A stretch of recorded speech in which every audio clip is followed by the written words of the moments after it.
नयगढ़ गणिया कंधमाल सांसद को संबर्धना। गणिया ब्लॉक रे नवनिर्वाचित मान्यवर कंधमाल सांसद सुकांत कुमार पाणिग्राही को आज गणिया मंडल भाजपा तरफ स्वागत संबर्धना दि जाइतिला। किशोर प्रसाद पंचायतर नृसिंह मंदिर ठारू आशीर्वाद नहीं एक विराट शोभायात्रा बाहरी प्रत्येक ग्राम दे श्रीजुत पाणिग्राही निज घर को जाई मां आशीर्वाद नहीं परे गणिया रघुनाथ मंदिर पर्यंत जाइतिले। रघुनाथ मंदिर परिसर में एक बैठक होता। यह बैठक में मंचासीन अतिथि थे ब्लॉक सभापति प्रफुल्ल कुमार साहू, वरिष्ठ भाजपा नेता पूर्णचंद्र नायक, वरिष्ठ नागरिक मंचर सभापति गिरीश चंद्र मिश्र, गणिया ब्लॉकर किसी सरपंच और समिति सभ्य माने। उक्त बैठक में विभूति कुमार पंडा मंच परिचालना करथिले। ए अवसर में आंचलिक सांबादिक संघ तरफ पुष्पगुच्छ और उत्तरीय दे संबर्धना जणाइथिले।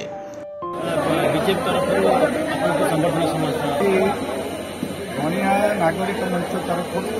भाव में मत संबर्धित अभूतपूर्व संबर्धना पादरे खड़े चली चली जो भाव में से मत संबर्धना निश्चित भाव में अभूतपूर्व संबर्धना कह जो उत्साह उद्दीपना साधारण जनता मध्य अच्छे ये गणिया माटी आज सांसद हिसाब से निर्वाचित लोक मनरे प्रबल उत्साह उद्दीपना रही जो आशीर्वाद स्नेह सदिच्छा शुभेच्छा भल मो माटीर जनसाधारण गाँ मैंने निश्चित भाव मुझे आशीर्वाद को लेकिन भाव जड़ित साथी रही सेवा कर सुजोग से सुजोग को हाथ छड़ा करना निश्चित मो अंचल ये गणिया माटीर विकास को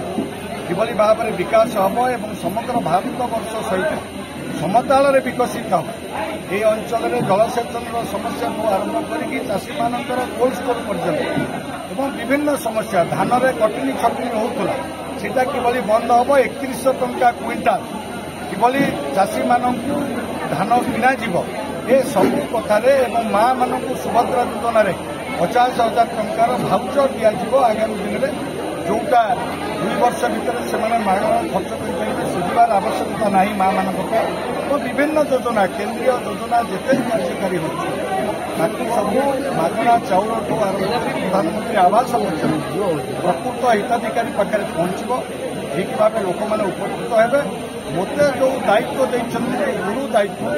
यहाँ पदवी नुहे एमपीटा गोटे दायित्व हिसाब से मुझे नैतिक दायित्व को निजे आपणे नहीं निजे